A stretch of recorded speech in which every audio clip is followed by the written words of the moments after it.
The proposition is that it's like 2 minutes to midnight in the evolutionary clock that we moved out of our hunter-gatherer and village societies to come together to work in offices and factories, which of course there's no time to alter the way in which our brains work, the way we process information.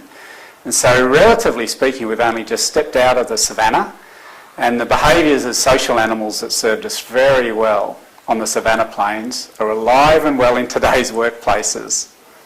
You've worked with the world-famous chimpanzee researcher Jane Goodall. Tell me, what was that like, and how did you get the idea to draw the comparison between the animal kingdom and the workplace?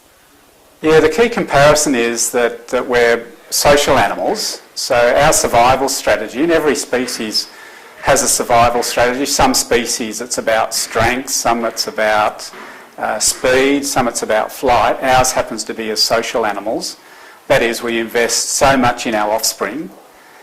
We traditionally live in small family units within clans of a certain size, etching out a living on the harsh savannah plains. Well, the chimps are the same, being social animals. Their constructs and social dynamics are so much the same. It's built around small family groups, communities not quite as large as us because actually they're not quite as brainy, politics, hierarchy, positioning, status displays. And so much of these behaviours are similar. So our favourite thing is to take leaders to zoos, along with the Jane Goodall Institute, and we educate leaders about our social instincts, how they present themselves at work, based on this insight of looking at other social animals. You say that Taronga Park Zoo's alpha male sits on a throne which is a rock near a waterfall. Sounds a lot like the corner office. Tell me, what else did you find in terms of chimpanzee behaviour, and how do you apply that to management? Yeah, and the reason why the keepers say he sits on that corner office, the rock, is that that's the rock the prior alpha male used to sit on. So when you've got claim to that rock or that corner office, you've made it in your community. Another way actually currently to tell which one's the alpha male if someone happened to visit Taronga Zoo, currently Labutu, the alpha male's got a sidekick. There's a 9-year-old Samaki who's shadowing the big boss. It's quite revealing. Another like one in terms of your question about this relevance to organisational life is that constructive leaders, they last longer as leaders of chimp communities than the tyrants. Constructive leaders like Labutu at Taronga Zoo, he's now been a leader 10 years, whereas the tyrants, according to Jane Goodall, like in places like Gombe that she studied, the tyrants, the bullies, they only last for about 2 years.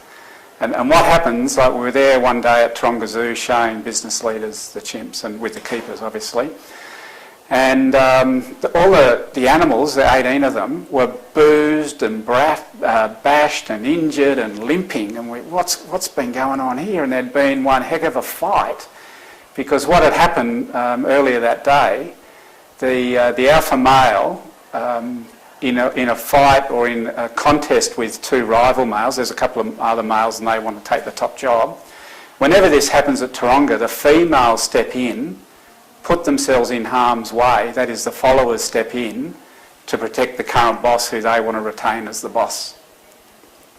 So I guess that means that dictators aren't effective leaders. And then they sit down, like we then go and gossip, they groom. They fiercely groom Labutu to reassure him, all the while turning their back to the rivals.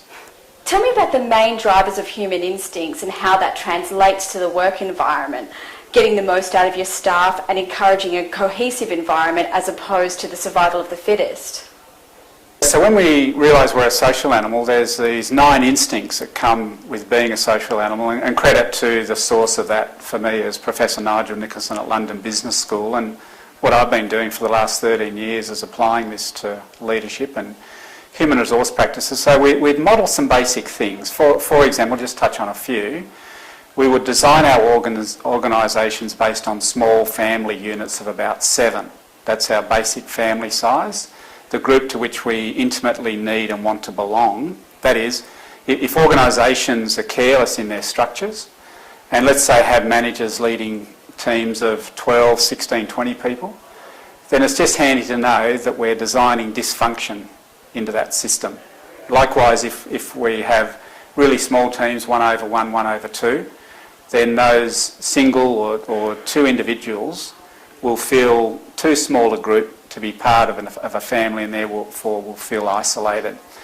Secondly, we would then know that when our organisation grows, say from 80, 90 people, then at around about that point, people will start saying, the old hands will start saying, it's not as friendly as it used to be, because now we're getting to our clan size of 150 and beyond. Or in large organisations, we'll start siloing around 150, our subsidiary or our location or our department, which is good up until a point, but senior executives will then know to make sure that clan rivalries don't get destructive. We would build up the leadership skills of our managers and ourselves as senior executives, so that we would equip managers to lead as if families. It's a real responsibility and some skills that we need to invest. And then leaders would also make sure that they use power appropriately, more like the Labutu model versus the tyrants that also get to be leaders of the chimps from time to time. And what can modern day managers learn from the chimps? So if we went down then below the organisational level to, say, single managers of teams, then it's a very reassuring message, first of all. Some leaders might be a bit uncertain about their role. This knowledge of human instincts and our social grouping says people want to work in a really strong team as if it's family, and therefore the manager plays a really critical role in that. Secondly, as a leader, you would make sure that you definitely don't have favourites. We're very attuned to knowing the regard in which we're held, any of the power shifts. And in teams where there's factions or cliques, almost always a single reason for that is the managers showing favourites, and therefore people who are on the out group, they form a clique with someone else. We would know as a manager that conventional wisdom that says people resist change isn't true, and there's a lot in this knowledge of human instincts to guide managers and companies in how to better lead change. It's very reassuring to know that we can free ourselves from that traditional conventional wisdom that people resist change. And another really important point to touch on for managers is that you're not just managing a team. We're one of the few species that has this sense of us as individuals, and I can see you as another individual. And so also need to know and therefore spend time at an individual level that you're managing a whole range of personalities and not just as a team.